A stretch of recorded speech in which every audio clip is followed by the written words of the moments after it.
आप लोगों की है वो एक वेक्टर क्वांटिटी होती है। क्या होती है?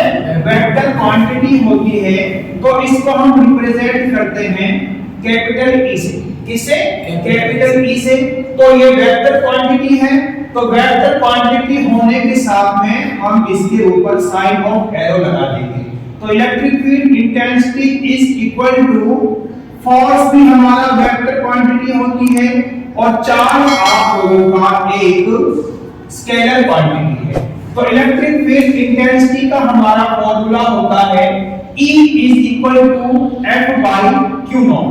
या इसको हम अगर थ्योरेटिकल इसको एक्सप्लेन करना चाहें तो हम कह सकते हैं it is the space around charge in which force of attraction or force of repulsion experienced by unit test charge। ये हमारा चार्ज के आसपास का वो स्पेस होता है जिसमें फोर्स ऑफ अट्रैक्शन या फोर्स ऑफ रिपल्सन एक्सपीरियंस किया जाए यूनिट टेस्ट चार्ज के द्वारा। Force experienced by unit test charge is called electric field intensity। और अगेन इलेक्ट्रिक फील्ड इंटेंसिटी एक वेक्टर क्वांटिटी होती है। इसको हम थ्योरेटिकल किस तरह कह सकते हैं? इस तरह हम इसकी डेफिनेशन बना सकते हैं, it is defined as the space around the charge in which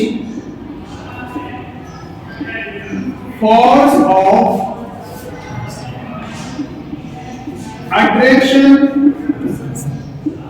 or repulsion experienced by unit test charge is called electric field intensity। आप इसको इतना कर सकते हैं। अब आपसे यहां पर पूछा जाए जो इलेक्ट्रिक फील्ड इंटेंसिटी है उसकी यूनिट क्या होती है? जो इलेक्ट्रिक फील्ड इंटेंसिटी है उसकी यूनिट होती है, क्योंकि फोर्स को मापा जाता है, फोर्स को मेजर किया जाता है न्यूटन में और चार्ज को मेजर किया जाता है कूलम में। तो हमारी इलेक्ट्रिक फील्ड इंटेंसिटी की यूनिट क्या हो जाएगी? हम कह सकते हैं SI यूनिट इज, फोर्स को मापते हैं न्यूटन में और चार्ज को मापते हैं कूलम, न्यूटन पर कूलम, न्यूटन पर कूलम। अब इसके अलावा आपसे पूछा जा सकता है इलेक्ट्रिक फील्ड इंटेंसिटी का डायमेंशनल फॉर्मूला क्या होता है?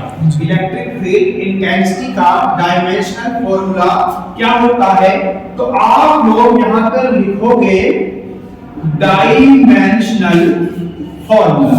तो dimensional formula electric field intensity का क्या होता है? फोर्स का डायमेंशनल फॉर्मूला होता है m l t - 2 और चार्ज का आपका हो जाएगा, क्योंकि चार्ज हमारा होता है I = Q / T। तो हम इस करंट को मापते हैं एम्पीयर में, टाइम का t हो जाएगा। तो चार्ज का हमारा डायमेंशनल फॉर्मूला क्या हुआ? AT। तो क्या हो जाएगा? AT। ये आप लोगों का हो जाएगा F for ampere, T for time. अब इसको ऊपर लेके जाएंगे तो क्या हो जाएगा? M का आपका M रहेगा, L आपका L रहेगा, T ये ऊपर जाएगा माइनस, -2 -1 -3 और A आपका ऊपर जाएगा -A हो जाएगा। ये हमारा MLT - 3 A - 1 ये इलेक्ट्रिक फील्ड इंटेंसिटी का डायमेंशनल फॉर्मूला होता है। ये आपसे एक नंबर में ये भी पूछा जा सकता है और ये भी आप लोगों से एक नंबर में पूछा जा सकता है। तो ये सारी चीजें आप लोगों के पास में आनी चाहिए।